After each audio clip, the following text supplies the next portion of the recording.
नमस्कार दोस्तों, मेरे YouTube चैनल में आपका स्वागत है। पिता के सामने उसके दोनों बेटे पिता की प्रॉपर्टी के लिए लड़ने लगे। देखते ही देखते झगड़ा बड़ा होता चला गया।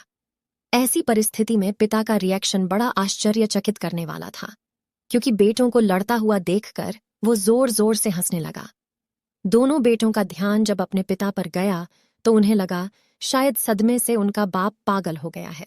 दोनों ही बेटे बाप के पास दौड़ कर आए। बेटों ने अपने बाप से पूछा कि वह क्यों बेवजह हंस रहे। उनके सामने उनके दोनों बेटे आपस में झगड़ा करते देखकर भी वह कैसे सकते हैं। पिता ने मुस्कुराते हुए कहा, मैं इसलिए हंस रहा हूं क्योंकि तुम दोनों बड़ी तुच्छ चीजों के लिए लड़ रहे हो। मेरे पास तो यहां से भी कई ज्यादा कीमती प्रॉपर्टी अपने गांव में है। अगर तुम दोनों चाहो तो मैं तुम्हें वह प्रॉपर्टी दिखा सकता हूं। दोनों बेटों की आंखों में चमक आ गई। उन्होंने कहा, वो जरूर देखना चाहेंगे। अगले दिन बाप और दोनों बैठे कुछ सामान पैक करके गांव की बस में बैठकर अपने गांव के लिए निकल गए।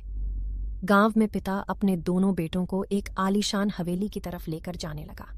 वह जैसे जैसे उस हवेली के करीब पहुंचते गए तो उन्हें हवेली का असली रूप नजर आने लगा, जो अब खंडहर में तब्दील हो चुकी थी।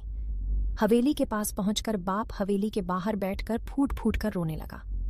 अब बाप को इस तरह रोता देखकर बेटों ने उसे चुप कराने की कोशिश की और पूछा कि वह क्यों रो रहे हैं। बाप ने कहा कि बरसों पहले मैंने इसी हवेली को पाने के लिए अपने भाई से झगड़ा किया था। भाई का दिल बड़ा था, उसने मुझे यह हवेली दे दी, लेकिन फिर वह मुझसे कभी नहीं मिला। अब वह विदेश में जाकर रहता है और आज तक उसने मुझसे कभी बात ही नहीं की।